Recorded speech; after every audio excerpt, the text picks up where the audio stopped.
If you want to see how I got my videos to show in the top 10 like this and like that,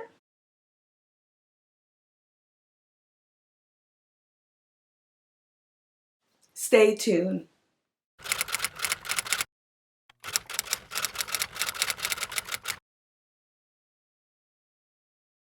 Hey, what's going on? It's your girl Dajanacy, real life, real vibes, and I'm coming to talk about how I cracked the YouTube algorithm as a small-time YouTuber.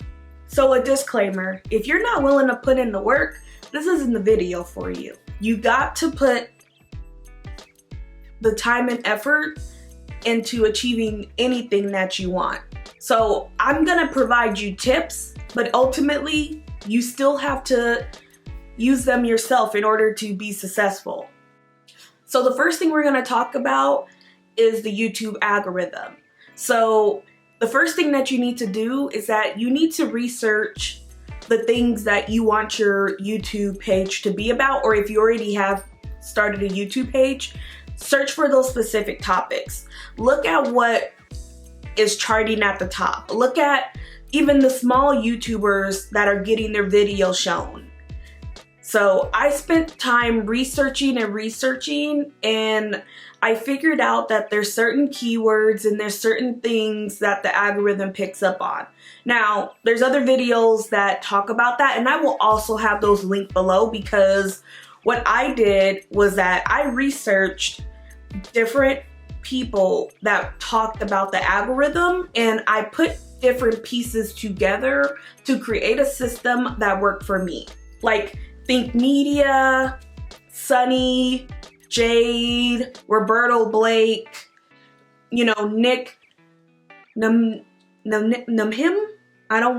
Sorry if I'm butchering it. But I saw the different things that they said about how your videos can be discovered. And basically I came up with my own list that involves some of their ideas, but the free version, because I'm balling on a budget, and I feel like in order for my page to grow organically, I need to start off organically. If I'm paying for subscribers, if I'm paying for certain apps and stuff, I feel like it kind of deters the whole purpose of me trying to create people that want to enjoy my videos. The next thing is to research keywords and to put them in your thumbnail. You don't have to put in how I made 50,000 in 1 month all in your thumbnail, but put something in there that is appealing but also lets people know exactly what you're talking about. In order for your videos to show up, the keywords that you put in your title, the keywords that you put in your tags, the keywords that you put in your description, they all have to match your video. And depending on what you're putting in there will also depend on how many views that your video gets. Because if you put makeup tutorial, if you search makeup tutorial, it's going to be millions of makeup tutorials. So you're gonna have a really, really hard time getting people to find your video because there's millions of other makeup tutorial videos. There's certain keywords that are buzzwords that when you put into your tags or your titles, it will automatically make you jump to the list. One of the things that I did was that I got a vidIQ account, but I got the free version. I wouldn't say I'm tech savvy, but I know how to get around and utilize apps without paying for them. So I got the free version and I search keywords of videos that I want to make, and then whatever the keyword is, I look at the competition, I look at the searching, and I look at the overall score. And what I do from there is that I take whatever keyword I have and then I go into the YouTube search and I search it and I look and see how many people are looking Here's a quick example because I know some people are visual. So I go up to the SEO tab, click on it, then I go to keyword search and I look up whatever I'm looking at. So I already researched denim. So when I type denim in, it shows me the difference between denim and jeans. If I was to put jeans in a title, that's how many people search it monthly. But if I put denim in it, I have a better chance of having people look at my video because it's only 10,000 hits a month. And then you can see the search score, the competition score. Lower the competition score, the better your video has a chance of being shown.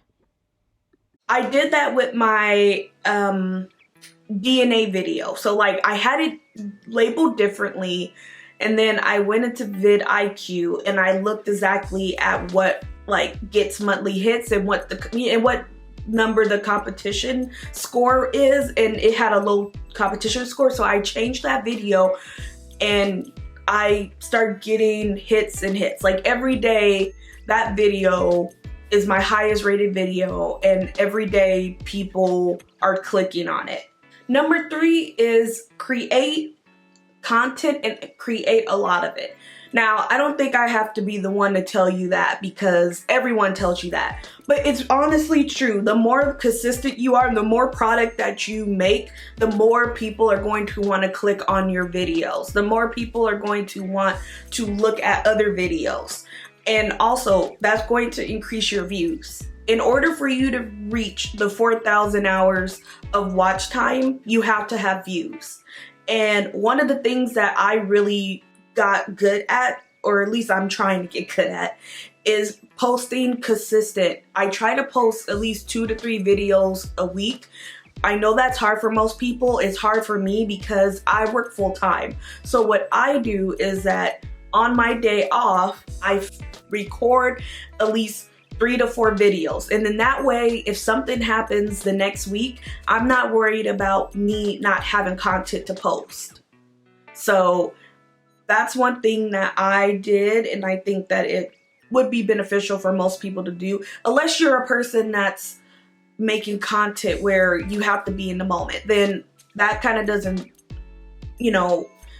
apply to you. But that's being consistent. If you are a YouTuber that does post consistent, you just have to continue to post consistent. And I know it can be hard because of burnout, but that goes back to the putting the work in. In order for you to get results, you have to put the work in. I personally look at it as the person that came to watch my DNA video will click on my page and they will see that I also have anime videos. Or the person that clicked on one of my fashion hauls will look and see that I have videos that are collabo videos. So, to me, you're bringing in an audience that maybe wasn't looking for one thing, and then they end up finding it, and then they end up subscribing. So that's one of the little tricks I have. Number 4 is utilize your analytics. When you go into your analytics, it basically breaks down who's watching your videos, how much time they're retaining your videos, what videos are being viewed the most, the watch time on the videos, if people are clicking your end screens, if they're clicking your cards, if they're subscribing, if you're losing subscribers. That also helped me change my keywords to cater to the algorithm. So if I look and see what people are searching and what percentage my videos are showing up when in their search words, then I know that I need to change my title to fit the search words that they are looking for. Here's an example. I go into my analytics, I look at my suggestions, and then I change my titles to fit what people are searching. So I ended up doing that with my hygiene video, and I ended up doing that with my H&M haul video. And when I did that, I also saw those numbers jump up. So be aware that. Number 5 is promote your YouTube on other platforms. I personally had a hard time with this. I first went on my Instagram and then I went on my Facebook just recently because I had a fear that people weren't gonna support me. I kind of realized that in order to have people watch my stuff, I had to promote it, because that goes back to the groundwork. Like, in order for me to grow and to have people that don't have Instagram or don't have Facebook know, that I'm making content, I have to post it, and I have to get, creative, and I have to post pictures of behind the scenes and little clips of the videos. And honestly, there was a time back in, I want to say August, that almost 90% of my viewership came from Instagram. It didn't even come from YouTube. It was people literally clicking on my page from Instagram, going to my YouTube and watching my videos, and then also sharing those videos. So utilize your other platforms. If you don't have any other platforms, I would suggest starting another platform, because in this day and age with social media, you have to be connected. Like, especially with the millennials. Like, I'm a millennial, so like all we do is get on social media. That's like all we, I can't make a generalization like that, but we spend a lot of time on social media. So if you want to reach that core base, you gotta get out there and you gotta post. And don't have no fear. Like, that's what holds people back. Like, fear is what holds people back from doing things. Like, I literally watch people on YouTube for over 10 years make videos, and I always was like, oh, I kind of want to do that, but I was too scared. And so then one day I was just like, you know what? Like, F it, I'm gonna do it. Like, life is short. So don't let that hold you back. So that's it for me. I hope that you find this video informational, and I hope that you're able to hack the algorithm in 2020 like I have been able to. So I hope that you find this video informational, and I hope that you do use some of these tips. And please let me know if any of these things help you, if you see any change in your numbers going up, or your video starting to, show in the first page in the top 10, like how, my video started. And I really hope that you're able to hack the algorithm going into 2020 like I've been able to. So thank you for watching. Don't forget to comment, rate, and subscribe. Support your girl, and don't forget, real life, real vibes. Bye.